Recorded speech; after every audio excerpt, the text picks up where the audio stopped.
going on, everybody? I was just walking down the street here in my neighborhood in Chicago, and I thought I would make a video about something really quickly that kind of touches my heart, which is people out on the street, and maybe why, I don't know, why we think about homelessness in a certain kind of way in the United States.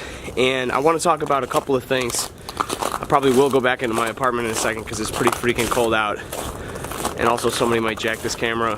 But I want to talk about personal responsibility, I want to talk about charity, and I want to talk about how we kind of think about homeless people, because I think it's really important and it bears a lot on how they are and how we are towards them, which is of course a lot about how they are.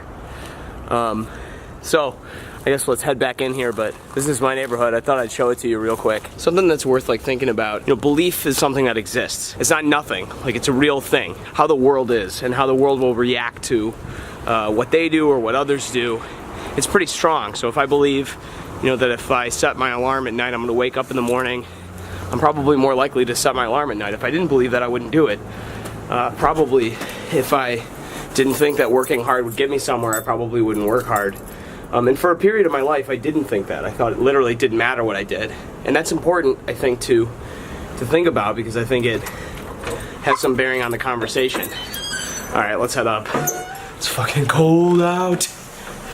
So now that we're back inside, here's what I want to talk about. I think that there's a very serious disparity between our public belief and our private belief. That I think that there's one way that we believe that life is, and there's another way that we actually think life is. That I think that we tend to think in terms of meritocracy, but at the same time we all kind of know a little bit that that's not exactly the case. I think that there's some truth to this claim that obviously the poor people have gotten a bad deal. They've gotten a raw deal, and part of this is that they don't believe that they can succeed. This is going to sound ridiculous maybe, but since time immemorial, part of the problem that religion has tried to solve is that it's tried to create a story that allows people who are having the same questions that we have. Things like, where am I from? Who am I? Where are we going? Is my effort meaningful? Where do I fit in the universe? Why am I doing all the things that I'm doing? They try to take questions like this and answer them in a social way, because communities create belief.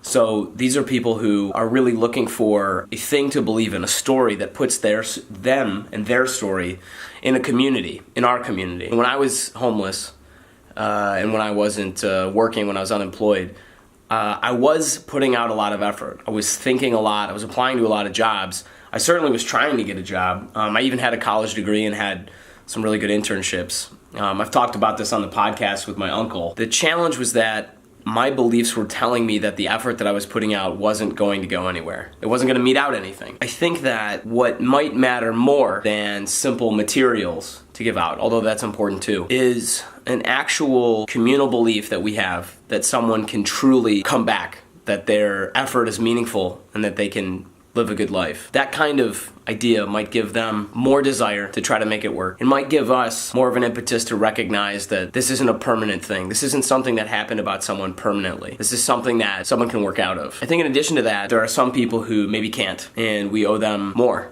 We owe them something more. Think about that when it's cold outside this holiday season. So the other part of this video that I wanted to talk about was personal responsibility.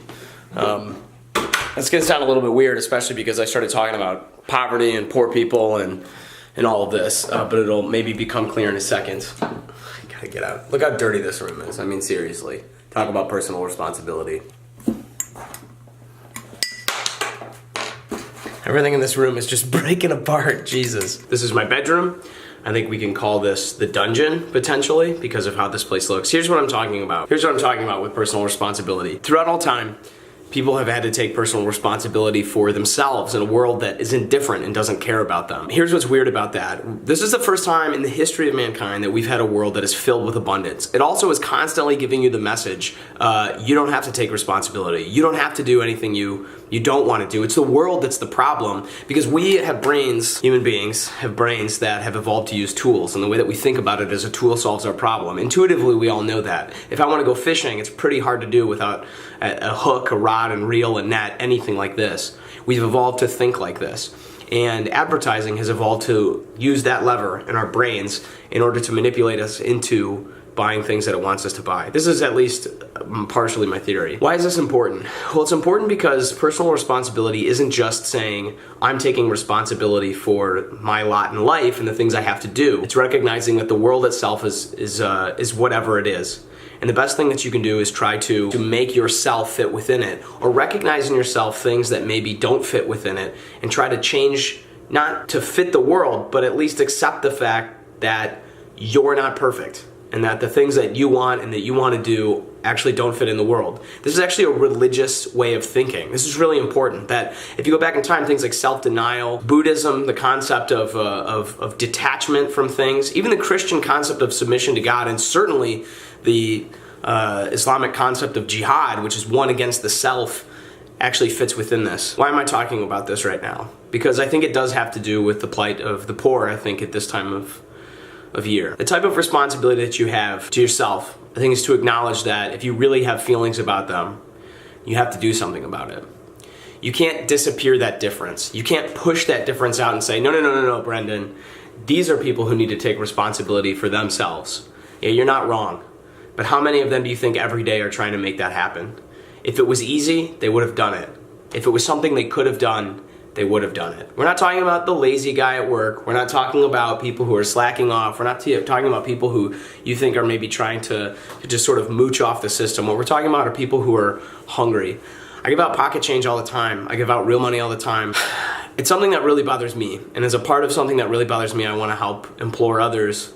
Please try to help in whatever way you can this time of year. You owe that to yourself. You owe that to your sense of responsibility.